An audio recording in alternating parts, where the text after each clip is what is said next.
내 인생 내 마음대로 안 될 때라는 제목으로 함께 하나님의 말씀 나누도록 하겠습니다. 오늘 우리가 읽었던 본문은 여러분 잘 아시다시피 솔로몬의 글입니다. 인생을 살아오면서 솔로몬이 내린 결론이 뭐냐 하면 내 인생 내 마음대로 안 되더라는 겁니다. 공감하시죠? 내가 세운 계획대로, 내가 꿈꾸어왔던 그 비전대로 형통하게 모든 것이 잘 마음먹은 대로 이루어지지 않는 것이 우리의 인생이라는 겁니다. 그 사실을 깨달은 솔로몬이 오늘 우리에게 도전하고 있습니다. 자, 1절 한번 보실까요? 같이 한번 읽어보겠습니다. 시작.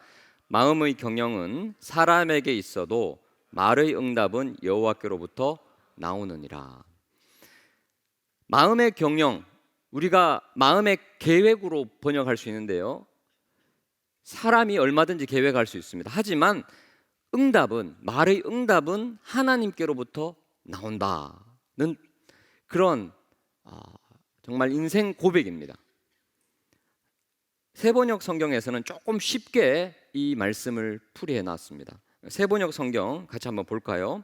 잠언 16장 1절 세번역으로 번역한 내용이 이렇습니다. 계획은 사람이 세우지만 결정은 주님께서 하신다. 계획은 사람이 세우지만 결정은 주님께서 하신다. 우리가 아무리 계획을 세우고 생각을 하고 플랜을 짜도 결정권자는 하나님이시라는 거예요. 하나님께서 결제해 주시지 않으면 내 마음먹은 대로 절대 안 된다라는 겁니다. 근데 여러분, 수미상관법이라는 거 아시죠?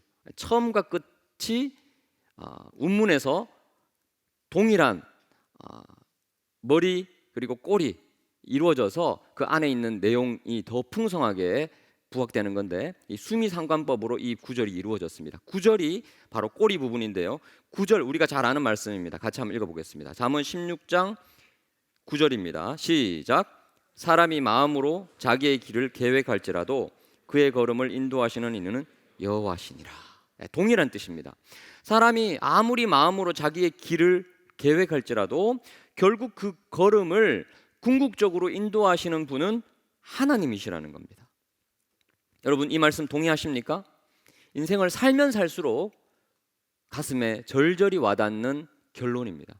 내가 아무리 계획하고 아무리 생각해도 하나님이 내 인생을 궁극적으로 이끄신다라고 항상 고백하시는 저와 여러분 되시기를 주님의 이름으로 축복합니다.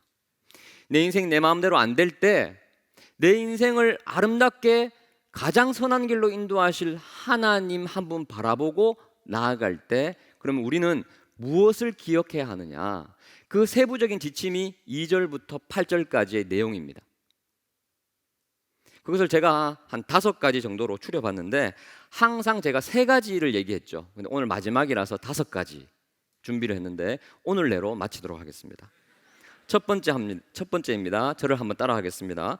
마음의 동기를 살피라. 첫 번째 우리가 기억해야 할 것은요, 마음의 동기를 살피는 거예요.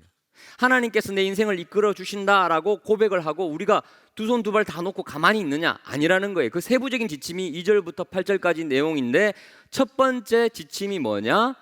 마음의 동기를 살피라는 겁니다. 2절입니다. 같이 읽습니다. 2절 시작. 사람의 행위가 자기 보기에는 모두 깨끗하여도 여호와는 심령을 감찰하시느니라. 내가 인생 계획을 세워요. 내 올해 안에 좀 이것을 이루었으면 좋겠다. 내 20대 가운데, 내 30대 가운데 꼭 이것만은 성취했으면 좋겠다. 계획을 세우죠. 그런데 이 계획이 하나님 앞에서 어떠한가, 마음의 동기를 살펴야 한다는 거예요. 겉으로 볼 때는 깨끗할지라도, 그럴싸해 보이는 멋진 비전이랄지라도 그 속의 동기가 바르지 않으면 결국 어그러지고 결국 무너진다는 겁니다. 그래서 항상 우리가 계획을 세울 때 하나님 앞에 우리의 플랜을 기도로 아뢰일 때 동기를 점검해야 된다는 것입니다. 여기에서 여호와께서 심령을 감찰하신다라는 표현 중에서 이 감찰이 히브리어로 티켄이라고 하는데 점검하다, 검사하다, 측정하다 그런 뜻이에요. 즉 쉽게 말해서 엑스레이로 검사하는 거예요. 공항 검색 때 가방을 다 통과하면 그 보안 요원들이 지켜봐요. 겉으로 봤을 때는 보이지 않습니다. 다 괜찮은 가방인 것 같고 또 여행 물품이 안에 들어있겠지 싶어도 엑스레이를 통과하면, 검색대를 통과하면 그 안에 폭발물이 있는지 또 해가 되는 물건이 있는지 다 집어내요. 그래서 그런 물건이 있으면 스탑, 페널티가 가해집니다. 제가 10년 전에 유학을 갔었는데요. 저희 세 식구가 이제 이삿짐을 다 싸서 가는 거죠. 1인당 이민 가방 큰 거 2개, 그리고 기내용 가방 하나, 그리고 배낭까지. 근데 그때 제 딸이 5살이었어요. 5살이 큰 키만한 이민 가방 2개와 캐리어를 못 끌고 가니까 아빠 엄마가 이민 가방을 3개씩, 캐리어 가방 막 2개씩 배낭 앞에 메고 뒤에 메고 그렇게 막 갔어요. 최대한 짐을 많이 가져가야지 이제 세이브가 되니까. 그런데 그 시점에 2009년 12월 시점에 테러 비상이 걸렸었어요. 그래서 각국의 공항 검색이 굉장히 강화가 됐습니다. 그래서 혹시나 뭐 문구류 가운데서 가위나 칼이나 그런 게 있으면 혹시나 또 가방을 검색하면 이거 어떻게 됩니까? 환승을 3번을 해야 되거든요. 그러니까 이게 난리도 아니기 때문에 알아서 문제가 될 물품을 다 뺐습니다. 그리고 문제가 안 될 뭐 옷가지 등 이런 것만, 책 같은 것만 다 가지고 갔는데 합불사 공항에서 딱 걸린 거예요. 일본 거쳤다가 LA 거쳤다가 콜로라도도 가야 되는데 일본에서 거치는 거예요. 왜 우리가 문제 있습니까? 물어보니까 가방, 이민 가방, 큰 가방 안에 총기가 들어있다는 거예요. 아니 무슨 총기? 깜짝 놀랐는데 그 당시에 이제 공항에서도 이제 테러 비상이 걸려 있으니까 상엄한 거예요. 경찰들이 막 3명씩 4명씩 와가지고 가방을 열어봐야 된다는 거예요. 그래서 발을 동동 구르면서 빨리 환승해야 되는데 그 가방을 막 헤쳐봤습니다. 발견됐어요. 제 딸이 가장 사랑하고 아끼던 요술공주 지팡이, 이렇게 핑크빛 별표. 근데 그게 엑스레이 통과하니까 흉기로 보이는 거예요. 자세히 안 보이니까. 아직도 그게 기억나요. 오늘 말씀 딱 볼 때마다 그 생각이 나요. 겉으로 볼 때는 아무렇지도 않잖아요. 그런데 검색대를 통과하면 문제가 되는 것이 다 걸리게 됩니다. 여러분, 우리가 아무리 화려한 멋진 비전을 계획하고 꿈을 꾼다 할지라도 이것이 정말 하나님 앞에서 정직한 것인지, 내 마음의 동기가 순수한 것인지, 공동체를 위한 것인지, 이웃을 위한 것인지, 하나님의 영광을 위한 것인지, 아니면 나의 이기적 욕망과 욕구를 위한 것인지 점검해야 된다는 것입니다. 이것이 그의 나라와 그의 의를 구한 것이라면 괜찮습니다. 이것이 바로 첫 번째 단추라는 거예요. 이 첫 단추를 제대로 끼워야지 우리의 인생 하나님의 섭리대로 계획대로 형통의 길로 갈 수 있다는 것입니다. 2번째 지침입니다. 저를 한번 따라하겠습니다. 여호와께 맡기라. 자, 동기를 점검했으면 그 다음 단계는 뭐냐면 여호와께 맡기는 것입니다. 3절입니다. 같이 한번 읽어보겠습니다. 3절 시작. 너의 행사를 여호와께 맡기라. 그리하면 내가 경영하는 것이 이루어지리라.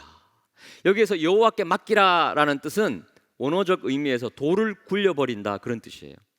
우리가 계획을 짜고 꿈을 꾸는데 그것을 또 실현해내기 위해서, 노력하기 위해서 이런저런 생각을 하면 얼마나 스트레스를 받습니까? 큰 돌을 어깨에 쥐는 것처럼 굉장한 부담을 안을 수 있습니다. 그러면 어떻게 됩니까? 신앙인들은 그 모든 무거운 짐을 하나님께 굴려버리는 거예요. 돌려버리는 거예요. 하나님께 맡기는 거예요. 어떤 분들은 기도하면서 하나님 이 문제 해결해 주시고 제가 이런 계획과 이런 꿈이 있는데 하나님 해결해 주세요. 1시간씩 2시간씩 간절히 기도합니다. 돌을 굴려버립니다. 그 다음에 기도 자리에서 일어날 때 주님 그거 다시 주십시오 하고 돌려받아서 어깨에 탁 짐을 지고 가는 사람이 있어요. 그리고 또 걱정하고 근심하고 이런 분들이 계세요. 그러면 안 됩니다. 돌은 굴려버리고 그걸로 끝내야 돼요. 찜질방이나 사우나 같은 데 가면 굉장히 은혜로운 구절이 카운터 앞에 있죠. 맡기지 않은 귀중품은 책임지지 않습니다. 굉장히 은혜롭잖아요. 그걸 볼 때마다 저는 아멘 그래요. 아멘. 여러분, 그 말이 뭡니까? 귀중품이 있어요. 근데 그걸 옷장 안에 집어넣으면 불안해요. 찜질을 하다가도 이거 누가 혹시 털어가지 않을까? 그 생각 안 하려면 어떻게 됩니까? 카운터에 맡기면 돼요. 맡기지 않은 물건은 책임지지 않습니다. 그 말은 맡긴 물건은 우리가 알아서 할 테니 걱정하지 마시고 시원하게 찜질하십시오. 그 뜻이에요. 하나님도 마찬가지입니다. 기도할 때 하나님께 맡기면 하나님이 책임져 주시겠다는 거예요. 내가 너의 경영하는 것을 이루리라 약속하셨습니다.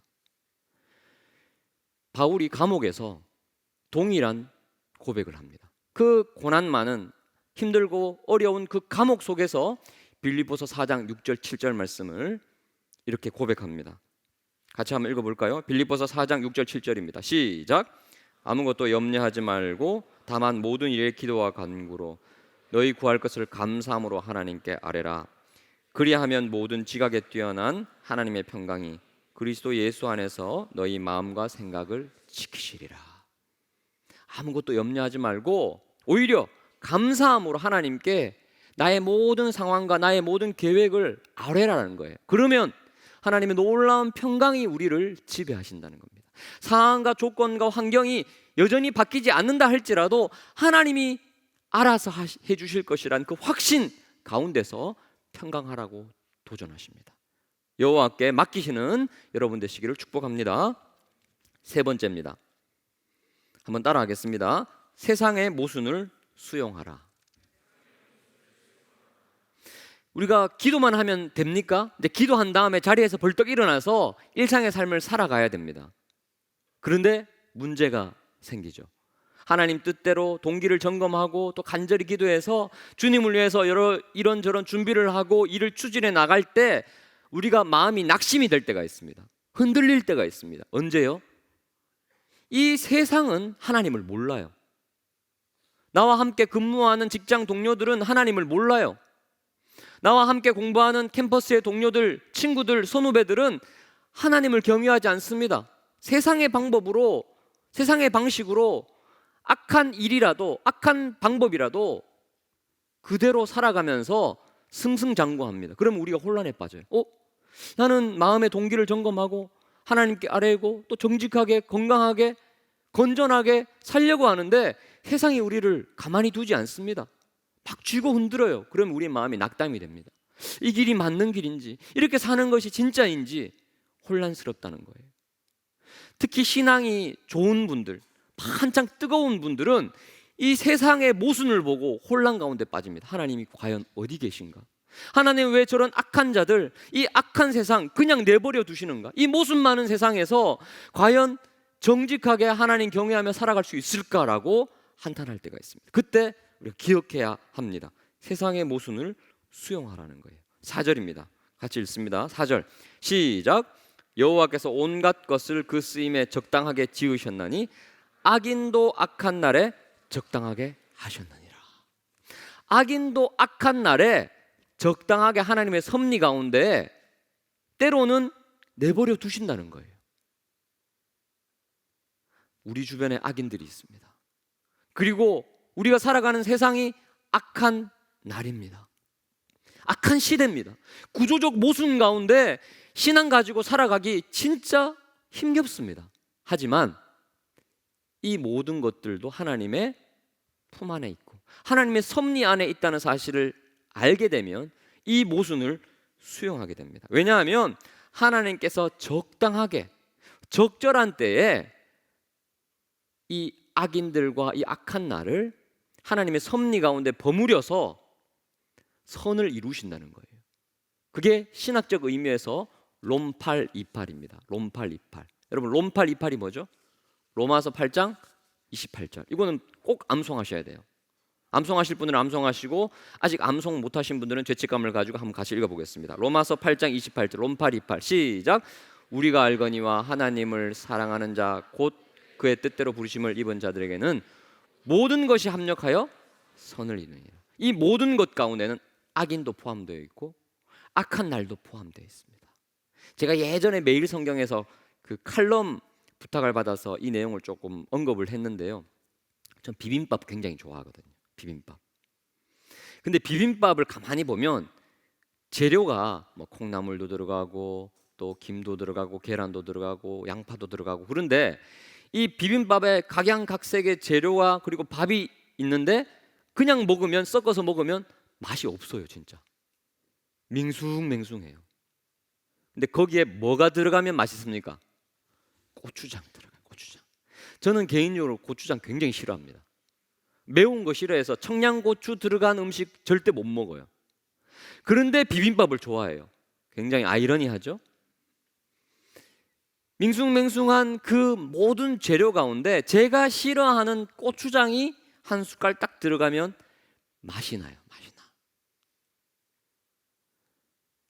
악인들과 악한 날이 우리 가운데 있지만 하나님의 큰 비빔밥 양푼이 속에 그게 들어가면 어떻게 됩니까? 맛있는 비빔밥 재료가 된다는 거예요. 다윗이 어땠습니까? 다윗이 다윗 되기 위해서는 사울이 필요했어요. 사울에게 쫓겨서 10년 동안 고생을 했어요. 다윗에게는 사울이 고추장이었어요. 너무 싫었어요. 너무 미웠어요. 사울 피하다가 10년 호송 세월 다 보냈어요. 그런데 우리는 알죠. 사울 때문에 다윗이 다윗 될 수 있었어요. 사울 때문에, 그 악한 시대의 악한 왕 때문에 다윗이 하나님을 경외한 귀한 하나님의 사람으로 연단될 수 있었어요. 요셉은 또 어땠습니까? 요셉이 애굽의 총리가 되어서 이스라엘을 결국 구원하죠. 그리고 그 고센 땅에서 이스라엘 백성들이 다 키워져서 출애굽하죠. 그 키가 바로 요셉이라는 사람이었는데, 요셉이 요셉 될 수 있었던 것은 무엇 때문이었습니까? 악한 형들이 동생 요셉을 팔아버렸습니다. 이보다 악한 사람이 어디 있고, 이보다 악한 일이 어디 있고, 이보다 악한 시대가 어디 있었습니까? 그런데 그 형들이 아니었다면 요셉이 요셉 될 수 없었고, 출애굽의 그 놀라운 하나님의 역사는 이루어지지 않습니다. 즉 하나님은요, 우리가 생각할 때 이해되지 않는 악한 일들과 악한 시대와 악한 구조를 통해서도 얼마든지 역사하실 수 있는 분이라는 겁니다. 시간이 지나고 나면 하나님께서 그들 역시 하나님의 그 놀라운 비빔밥 재료로 사용하셨구나라는 사실을 깨닫게 됩니다. 이 사실을 알게 되면 우리 주변에 있는 여러 가지 모순된 상황을 불평불만할 것이 아니라 조금 더 기다려보자, 조금 더 인내해보자, 하나님의 관점으로 조금 더 멀리 보자 라는 좀 넉넉한 마음을 가질 수 있습니다. 모순을 수용할 수 있다는 겁니다. 네 번째입니다. 한번 따라하겠습니다. 악한 세상에 물들지 말라. 우리가 모순된 세상 가운데 살고 있는데, 그런데 이렇게 살다 보면요, 우리도 그 모순에 물들 수 있어요. 악한 사람들 바라보면서 나는 저렇게 살지 않아야지, 나는 저렇게 행동하지 않아야지 하지만 그 사람들이 잘 나가요. 잘 먹고 잘 살아요. 그러면 스르르 나도 모르는 사이에 타협해요. 모순을 수용을 하지만 모순과 타협해서는 안 됩니다. 그런데 우리가 약해서 나도 모르는 사이에 금묵자흑이라고, 나도 모르는 사이에 검게 물들 수 있다는 겁니다. 그래서 솔로몬은 우리에게 도전하고 있습니다. 자, 5절 6절입니다. 5절 6절 같이 한번 읽어볼까요? 시작. 무릇 마음이 교만한 자를 여호와께서 미워하시나니 피차 손을 잡을지라도 벌을 면하지 못하리라. 인자와 진리로 인하여 죄악이 속하게 되고 여호와를 경외함으로 말미암아 악에서 떠나게 되느니라. 마음이 교만한 사람, 하나님 의지하지 않는 사람, 하나님이 미워하신다. 잊지 마라. 그래서 손잡지 말라는 거예요. 그들과 손잡지 말고 하나님 한 번만 바라보고 경건하게 살라는 거예요. 손잡으면 벌을 면하지 못하리라. 그리고 인자와 진리로 인하여 그 죄악이 속하여진다는 거예요. 우리의 삶의 방식은 죄악과 타협하는 것이 아니라, 죄악에 물드는 것이 아니라 인자와 진리로, 그리고 여호와를 경외함으로 살아가야 된다는 거예요. 인자와 진리가 뭡니까? 인자는 헤세드, 사랑. 그리고 진리는 공의, 정의예요. 여러분, 이 사랑과 인자, 공의와 정의는요, 사실 N극과 S극과 같습니다. 누군가가 나에게 큰 죄를 범했어요. 사랑해요, 품어줘요, 괜찮아. 그러면 이 사람은요, 벌은 나빠져요. 다음에 또 괜찮아지겠지? 그에 합당한 벌을 내리지 않으면, 공의롭게 행하지 않으면 이 사람에게 유익한 게 아니에요. 그렇다고 해서 정죄하고 그렇게 살면 안 돼! 라고 말하면 이 사람 마음이 무너져요. 사랑이 결여되면 안 되는 거예요. 그래서 이 사랑과 진리, 이게 결합이 되어야 되는데 인생 가운데 이게 결합되는 게 정말 쉽지 않습니다. 그런데 이 진리와 인자, 사랑과 공의가 결합된 곳이, 완벽하게 합치된 곳이 어디입니까? 바로 십자가예요. 십자가. 하나님이 우리를 너무나 사랑하시는데 우리가 죄인입니다. 죄의 삭은 사망이에요. 우리가 벌을 받아야 돼요. 징계를 받아야 돼요. 그래서 예수님이 십자가에서 우리를 대신해서 죽으셨습니다. 우리를 대신해서 벌을 받으셨어요. 우리를 대신해 징계를 받았어요. 그래서 하나님의 공의와 하나님의 사랑이 십자가에서 충족이 됐어요. 그 십자가의 사랑으로, 십자가에서 이루어진 공의로 이 세상을 지혜롭게 살아가라라고 이야기하고 있습니다. 이것이 바로 뱀처럼 지혜로운 삶, 비둘기처럼 순결한 삶이죠. 이게 쉽지 않습니다. 쉽지 않지만 하나님을 경외하면서 두렵고 떨림으로 구할 때 하나님이 우리에게 그 지혜를 주실 줄 믿습니다. 마지막 5번째입니다. 사람과 화목하라. 다시 한 번 더요. 사람과 화목하라. 하나님이 우리 인생을 이렇게 인도해 나가실 때 가장 마지막 걸리는 장애물이 있습니다. 바로 인간관계예요. 인간관계. 내 인생이 내 마음대로 안 될 때 여러 가지 요소가 있겠지만 그 중에 가장 중요한 거 하나가 뭐냐면 인간관계예요. 인간관계가 틀어질 때 우리 인생이 꼬이기 시작합니다. 아마 이곳에 앉아 계신 분들 가운데서도 관계 문제 때문에 힘겨워하시는 분들이 꽤 있을 겁니다. 성경은, 그리고 특히 잠언은 이 인간관계에 대해서 굉장히 강조하고 있습니다. 신앙생활 잘한다라는 말은 하나님과 나의 그 수직적 관계뿐만 아니라 사람과의 관계, 이 수평의 관계도 굉장히 강조합니다. 그래서 신앙생활 잘하는 사람은 하나님과의 수직적 관계뿐만 아니라 사람과의 수평적 관계도 잘 이루는 사람, 그 사람이 바로 신앙생활 잘한다는 사람이에요. 저 사람 믿음은 좋은데 신앙은 좋은데 관계가 좀 문제가 있어. 그것은 한쪽짜리 신앙 좋은 거예요. 늘 관계를 잘 맺기 위해서 애를 써야 됩니다. 좋은 관계 가운데서 화평케 하는 자는 하나님의 자녀라 일컬음을 받는다고 말씀하셨습니다. 어떻게 하면 우리가 관계를 잘 맺을 수 있습니까? 자, 7절입니다. 같이 읽습니다. 7절 시작. 사람의 행위가 여호와를 기쁘시게 하면 그 사람의 원수라도 그와 더불어 화목하게 하시느니라. 사람과 사람 사이에 화목하게 되는 가장 좋은 방법이 뭐예요? 우리의 행위가, 우리의 삶이 여호와를 기쁘시게 하면. 누구와 누구가 지금 관계가 굉장히 틀어졌어요. 서로 오해 때문에 서로를 막 공격합니다. 그 문제 어떻게 해결해요? 물론 대화로 해결할 수 있고 카톡도 보내고 이메일도 쓰고 전화도 하고 또 만나기도 하고. 근데 그게 궁극적인 해결책이 아니라고 성경은 얘기해요. 궁극적인 해결책은 하나님과의 관계를 재정립하는 겁니다. 하나님을 기쁘시게 하면 원수라도 친구가 돼요. 저는 그런 경험 굉장히 자주 했습니다. 사람과의 관계가 힘들어질 때, 특히 여러분 직장 생활하면서 가장 힘든 게 뭡니까? 상사와의 관계예요.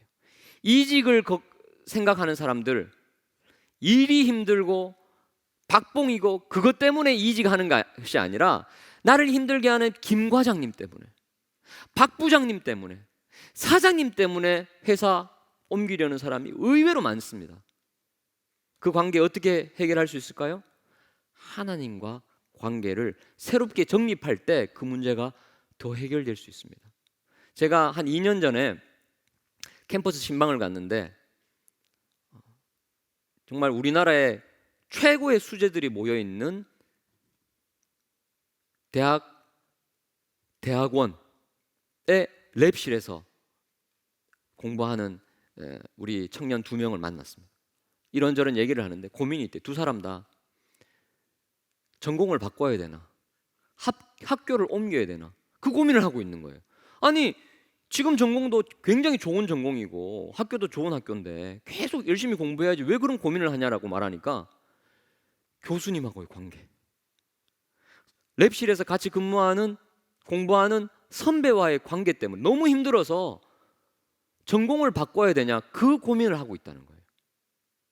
여러분, 우리가 다 그런 고민을 하고 있습니다. 그래서 그 형제 자매에게 제가 오늘 이 말씀을 전해줬습니다.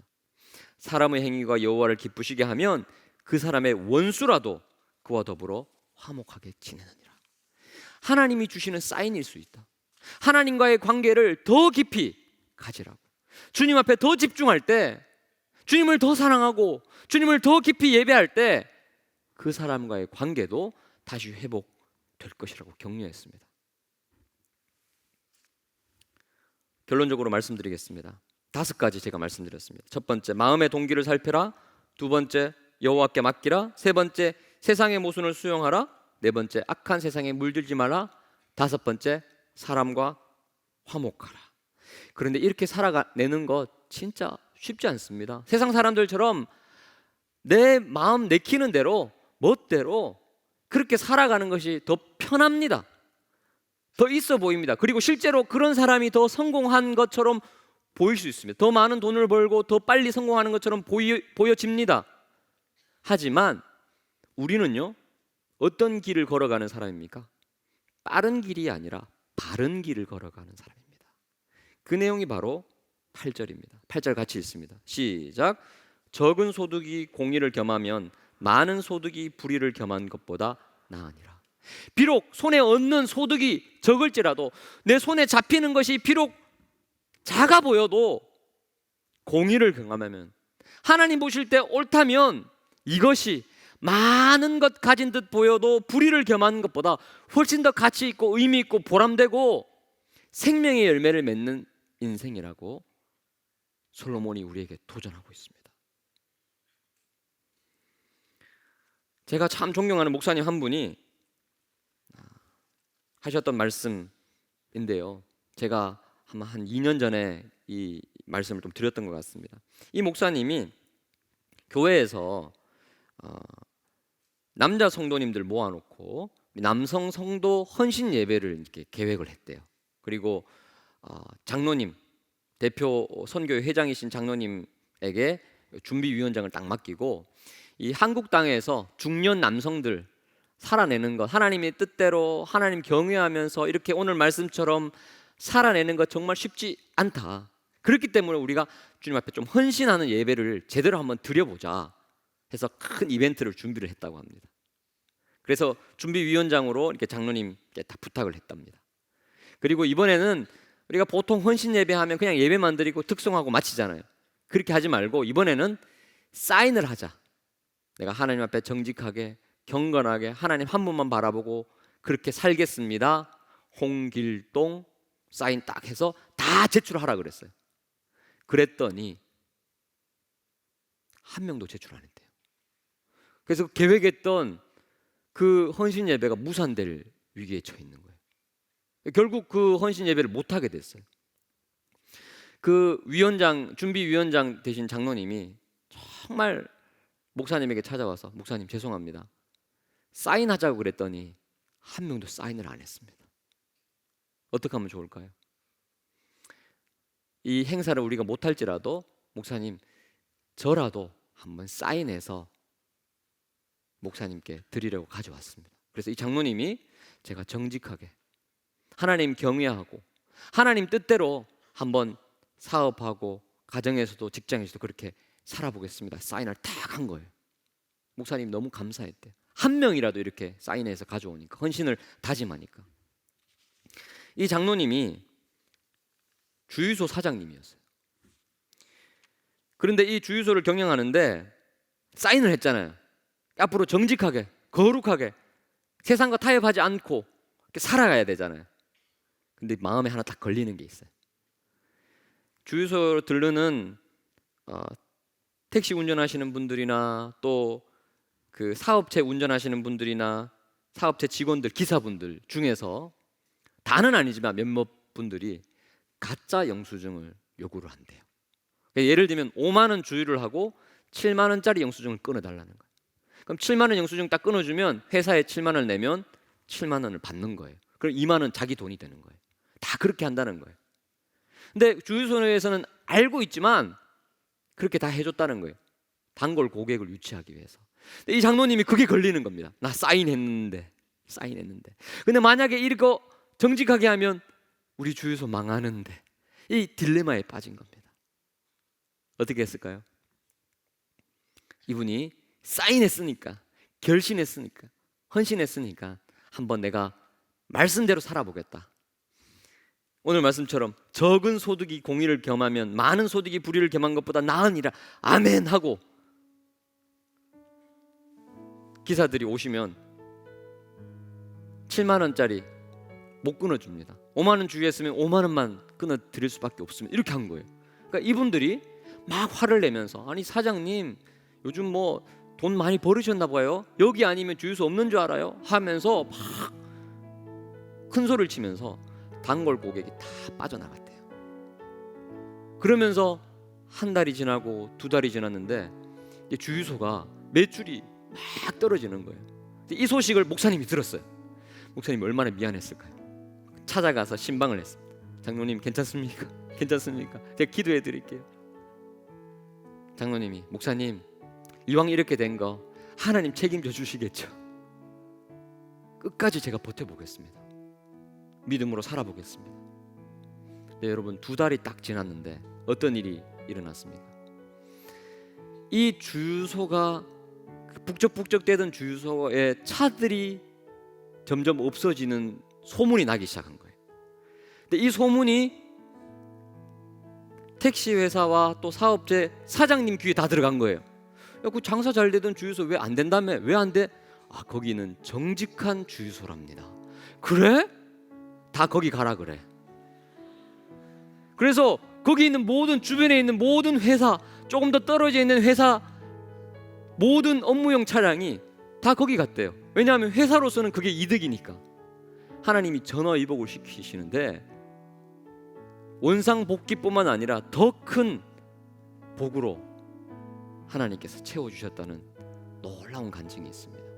주 안에 사랑하는 형제자매 여러분, 이 모순된 세상에서 내 인생 내 마음대로 살아가지 못해서 절망할 때 얼마나 자주 있습니까? 하지만 그럼에도 불구하고 오늘 말씀을 의지해서, 주님, 내가 인생 아무리 계획할지라도 내 걸음을 이끄시는 분은 바로 하나님이시니 제가 하나님 뜻대로 한번 살아보겠습니다 라고 결심하시고 다짐해서 승리의 간증 가득 안으시는 저와 여러분 되시길 주님의 이름으로 축복합니다. 다 같이 일어나서 함께 기도하는 마음으로 찬양하겠습니다. 의지했던 모든 것 변해가도, 때로는 억울한 마음 커져가도 주님 앞에 부끄럼 없이 살고 싶습니다. 합력해서 선을 이루실 주님 바라봅니다. 하나님 나와 함께하여 주시옵소서. 함께 찬양합니다.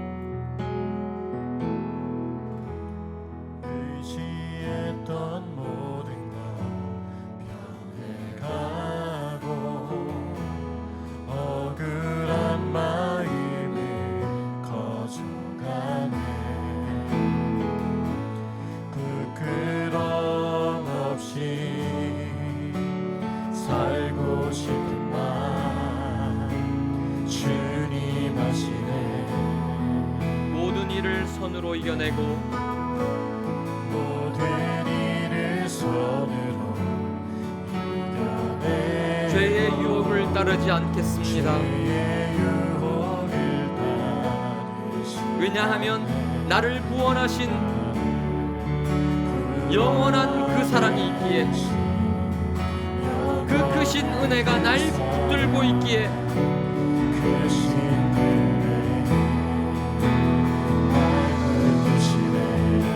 주어진 내 삶이 작게만 보여도, 내 삶이 작게만 선하신 주 나를 이끄신 분의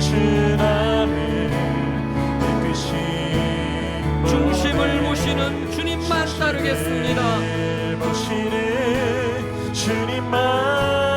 날 택하신 주님만 의지합니다. 보이는 상황에 때로 무너질지라도 예수 능력이 나를 붙드네. 예수 능력이 나를 보이지 않아도 주님만 따르겠습니다.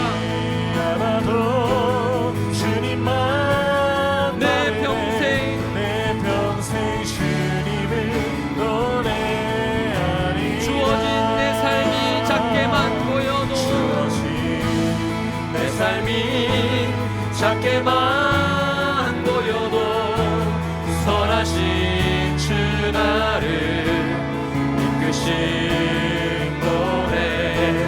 중심을 보시는 주님만 따르네. 날 택하신 주만 의지해. 보이는 상황에 무너진 능력이 날 붙드네.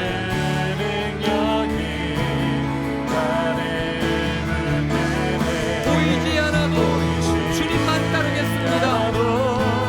주님만 따르네. 내 평생 주님을 노래하리라. 내 평생 주님을 노래하리라. 내 평생 주님을 노래하리라. 내 평생 주님을 노래하리라. 내 평생 주님을 노래하리라. 이 합심해서 간절히 기도할 때 하나님, 내 인생 내 마음대로 되지 않지만 주님 결제해 주시면, 주님 허락하시면 주님 뜻대로 살아갈 수 있음을 믿습니다. 우리의 마음을 동기를 살피고 여호와께 모든 것을 맡기고, 비록 세상이 모순 덩어리라 할지라도 그것을 수용하며 악한 세상에 물들지 않으며 사람들과 화목하며 살아가는 주님의 신실한 제자 되기를 원하오니 주님 나와 함께하여 주시옵소서. 주님의 이름을 크게 한번 부르고 기도합니다. 주여, 하나님 아버지 은혜를 감사함을 드립니다. 하나님 아버지, 사랑하는 우리 전 청년들, 내 손만